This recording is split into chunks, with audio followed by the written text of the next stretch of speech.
Welcome to the Bougie Black Brother Network.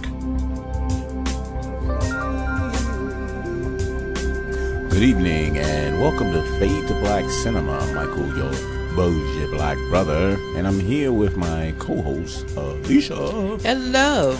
And we just saw the movie Glass. You know, if you didn't know, it was the M. Night Shyamalan or Shyamalan. So M. Night, one of his movies, his third of the three-part series.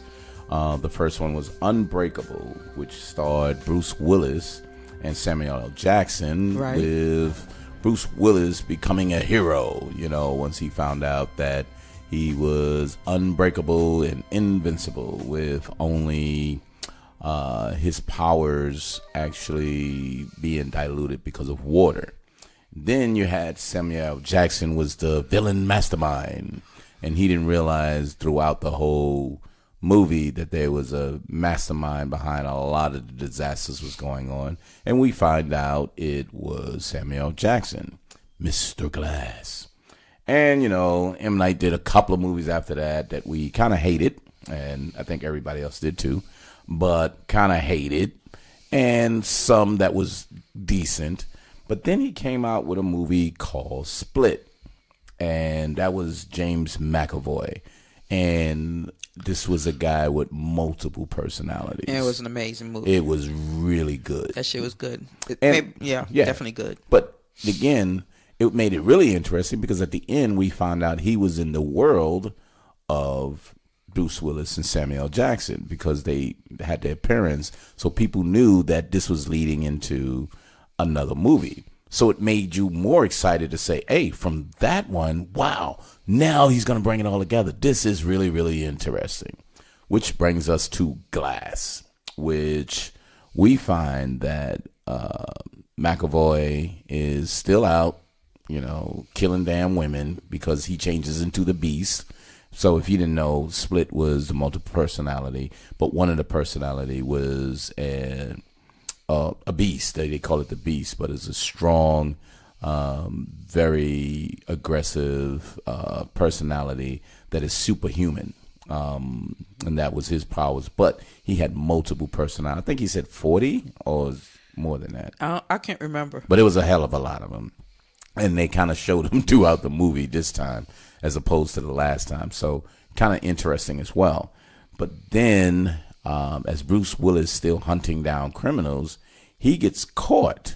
And as he gets caught, then they take him to this psychiatric facility where he finds out that Bruce Willis, James McAvoy, as well as Samuel L. Jackson are being held by this psychiatrist, which was really Sarah Paulson, as Dr. Ellie Staple, and she's telling them, this is just a psychosis. This is all in your head. You're not really a superhero. You don't even have superpowers. And they put them in a room to dilute their alleged powers. So, you know, if Bruce Willis does something, what happens there is they have like some sprinklers on there, so the water gets there and it dilutes his power. John McAvoy will change back from Patricia or any of the other ones by lights, strobe lights. Yeah, and the strobe lights will bring on another personality. So in that, and Bruce Willis, I mean not Bruce Willis, but Samuel L. Jackson is in a room that is isolated and drug his ass. Yeah, all the time. Yeah, he had to take these pills. He had to take pills all the time. Yeah. But we find out later that he ain't taking them and he been sneaking out of the damn room anyway. But anyway, we'll get to that in a minute. So this premise is they're all together in there and this therapist is trying to convince them, hey, you don't have any powers, so just go back to your life and we're going to help you with that because there's a portion in your brain that we're going to help you and alter that in your brain and then you'll be fine and you can leave here. And, you know, she was slowly kind of convinced them till we find out that Samuel L. Jackson was like, hell no, I'm gonna find a way to get us out of here. So then it becomes a whole different story. But in the meantime,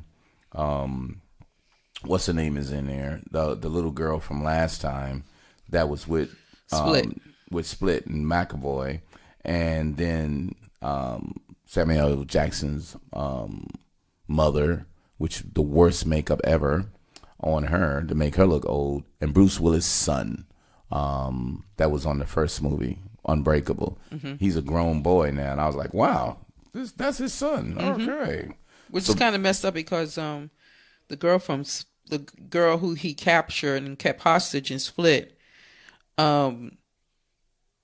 they almost made it. They had like some form of relationship based from their movie Split, and try to bring it into this. And when me and Michael was really thinking about it, we don't remember there being a relationship like intimate in that way. Yeah. I know she was trying to understand them with the different characters. Yeah, because there was one of the personalities. The main one, the one that was the original one. Right. She kind of bonded with him, but I didn't think it was a bond that was like, oh, I need to come find him again. Oh, I need to be close to him. Yeah. I didn't know it was that kind. Yeah. It didn't seem that kind of way. So when they did Glass, it was like, that was one thing that we kind of like, that just didn't make no sense. Yep. Yeah. So it was odd. So as that was going on, and then it started leading up to that, But overall, as the movie went through, it just took you to how each of them was dealing with, do they have power or don't they have power? Right. But okay. So go ahead. So another thing was there was some kind of hidden group or undercover organization that was basically trying to, how would you say, eliminate any person who has superpowers. Yes. So I didn't want to go to that, but that's a good lead in. So the premise of them going to the psychiatric place was there's a secret organization that every time they get any signs of anybody that has superpowers, they either kill them or they tried what they said is the humane way is to get them to convince them that they don't have superpowers so they won't use their superpowers. It was interesting, but I don't think it materialized later in the movie, much later in the movie. Yeah, because you there were just certain things that you kind of like didn't understand where that she came from just out of the blue. Yeah, all of a sudden she said, I'm a special psychiatrist. And you're like, okay. Mm-hmm. And then I was kind of suspect of her because if she felt that they didn't have any special powers, then why did they have the strobe lights? And why did they have the water? Right. And why was they drugging Sammy? So there was something that said, we're afraid that they do have powers, but she was trying to convince them that they didn't. But you're putting them in cells that, was kind of messed up. Right. Oh, so this is one of the things. That's what, when you jumped into that. But that came out almost at the end of the movie, which was, if we knew that ahead of time, I think it would have led into a whole different perspective of the movie. But anyway, Bruce Willis found the guy Split, and he captured these girls. So he was fighting him, and the Beast was fighting him, and the Beast was like upset because it's kind of like, this isn't a man. How could he be a man if he can fight me like this? This cannot happen.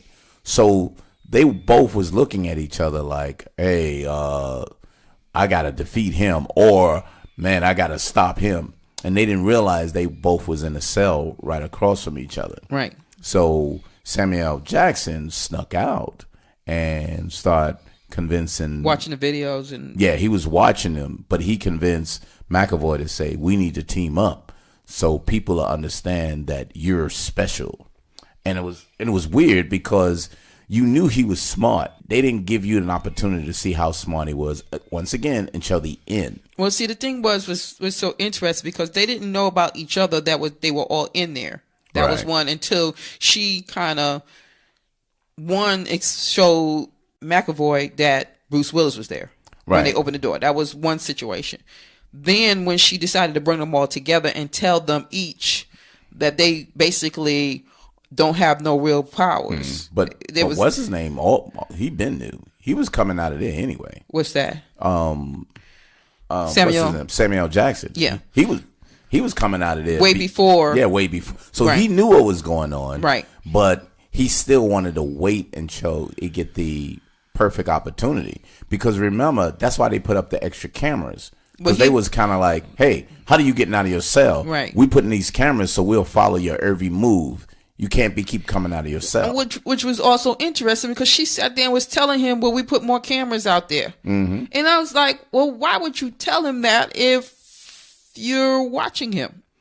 Yeah, but that doesn't make no sense because, again, you telling him that, and so. But she thought she had him under control. That's right. Why. Yeah, she sure did because until like at the end, she was like, "Yo, this dude is smarter than I thought he was." He was playing all of them. He was playing them all to the end. You know what I mean? Yeah, he was.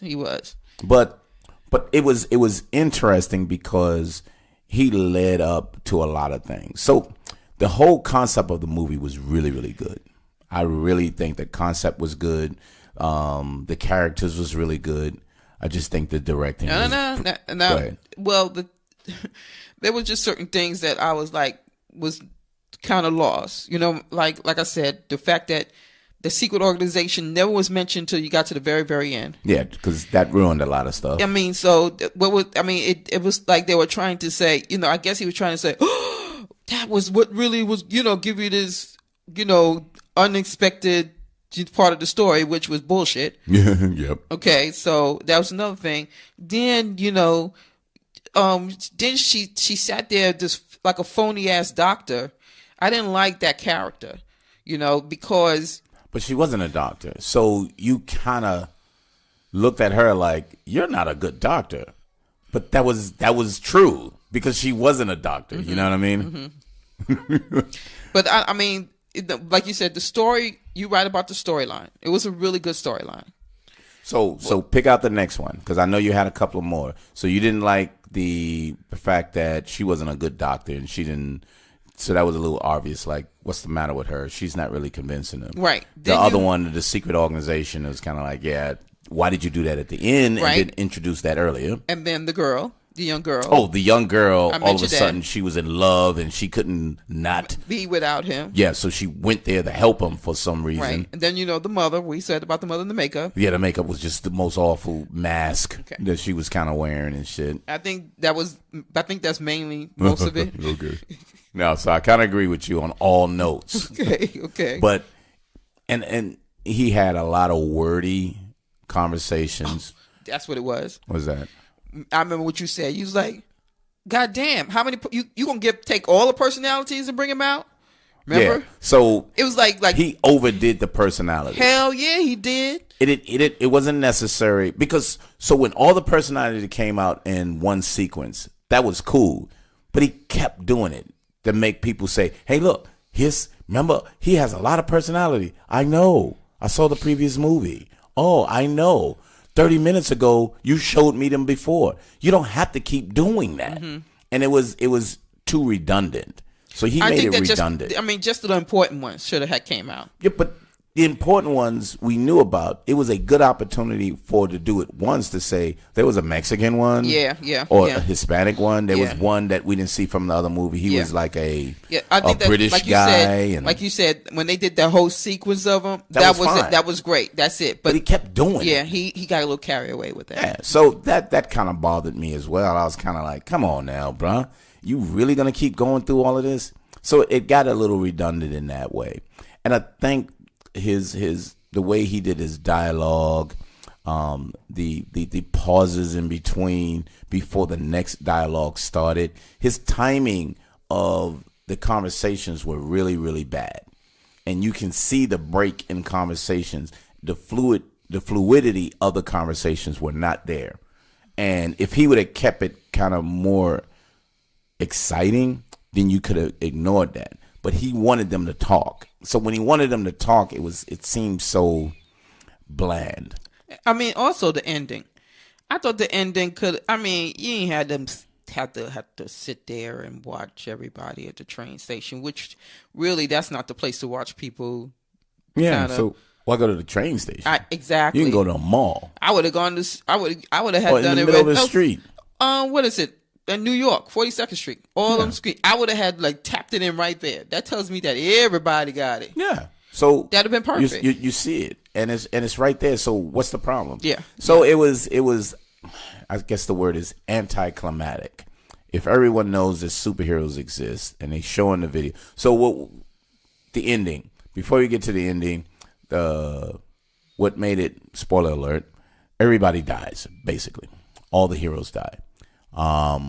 But Samuel L. Jackson knew they were going to die. So he predicted that this was going to happen. So what he did is he tapped into the security cameras to show everything that everyone who had the superpowers, it showed everything. And then he typed code into the computer. Mm-hmm. Yeah, I love that part. And they was like, I don't know, this code went to a couple of secret servers. So what it did, it went to his mother, it went to the young girl, and it went to Bruce Willis' son. And then what they did was shoot it out to everybody. Yeah, the news people. Everything. And which was fine, but kind of odd. Yeah, and there was one other thing too, because right when Bruce Willis was dying, she bent down and said something to him. Oh, she was telling him, you shouldn't have done this and blah, blah, blah. But he touched her. And saw her talking to the secret society or syndicate or whatever like that. So he was able to see it. No, she said, reach, touch my hand. You know what I mean? So she knew he would see it. He knew he would see it because he already told her before. She said, you got premonitions. Remember when they were sitting in the chair? Yeah, yeah. So she knew that was part of his power. So she wanted him to see that it was only for your own good, but you didn't do that. You didn't do what we needed. You could have saved yourself. Mm-hmm. But she let them all die in that way. And she shot McAvoy. So it went from that too. But what do you rate it, man? Oh, goodness. I'm going to give it a 7. So I think I will see it again because if I see Unbreakable, then I can reference back Unbreakable to this movie. I also if I see Split again, exactly. I would see Split this again movie. Because I want to see Split again to see if we really missed out that relationship with the young girl. Yeah, definitely. So I would probably want to see it again. So I'm going to say like I don't want to give it too much credit, but I'll say a 7.5. Okay. So I'm right there in the middle, a 7.5. Not quite an 8, even though I said I would probably see it again, but it will be based on seeing the previous movie. Right, to see the previous and what we missed, or maybe we didn't catch. Yeah, catch something. Maybe we didn't think that. Okay, yeah, right. That's what it's supposed to be. But yeah, you're right. So, but worthy. They had a lot of mixed reviews. It's still making a shitload of money, even though some of the critics was like, yeah, it was okay. If you disappointed in him, this one was a little better than most of his other movies. So they didn't kill it, but they didn't really say what a great movie either. So the critics kind of liked it. They said it was enjoyable. The New York Times, a couple of other critics said, depending on how ready you are to embrace or forgive M. Night with his nerdy, talky kind of, this one, trilogy closer, is quite enjoyable. So a lot of them say enjoyable. They didn't say good, they said enjoyable. So, I can say I enjoyed some of it. But, with our criticism of what we just said, it's true. So if you don't want to roll into that, then you'll be able to say, oh, okay, I get it. But, with spoiler alerts and all, I say 7.5. Alicia has it at a straight 7. Cool. Not sure what M. Night will do next. I think he needs a long better break. Executive producer to keep him online and say, dude, you got great ideas, but you just execute really, really badly. Or you execute weak. You got a weak execution. So he got lucky with Split, so they had to give him another. So the good thing is, that's what I was looking at, is I think he deals with Blumhouse, which does a whole lot of good movies like this. So the Blumhouse production was split, and it did this one as well. So they give them a leeway, but they have a certain direction that like they want to go in, and they do really good with their horror. The one that I want to see with the girl that keeps dying and keep waking up on her birthday, that's a Blumhouse as well. So there's a unique horror, not just a slasher movie. It's a unique way that they present horror, and I really enjoy that. So, anywho, Fade to Black Cinema every Wednesday, and you'll see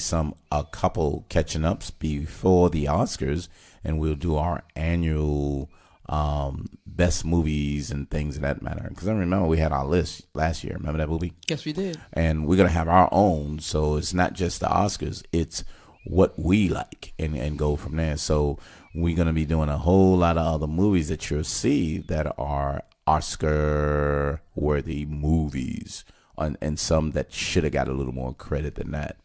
But other than that, every Wednesday, Fade to Black Cinema on podcast downloads, bougieblackbrother.com and Bougie Black Brother Network on YouTube. If you want to reach out and give us a shout out, it's Fade to Black Cinema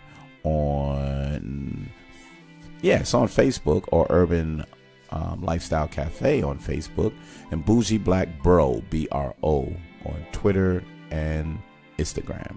And leave us a note, let us know, hey, you need to see this movie. And there's a lot of movies that we really don't want to see, so be prepared for that too. But other than that, what you got, baby? That's it, my love. So, good night, and we'll see you next Wednesday on Fade to Black Shadowy.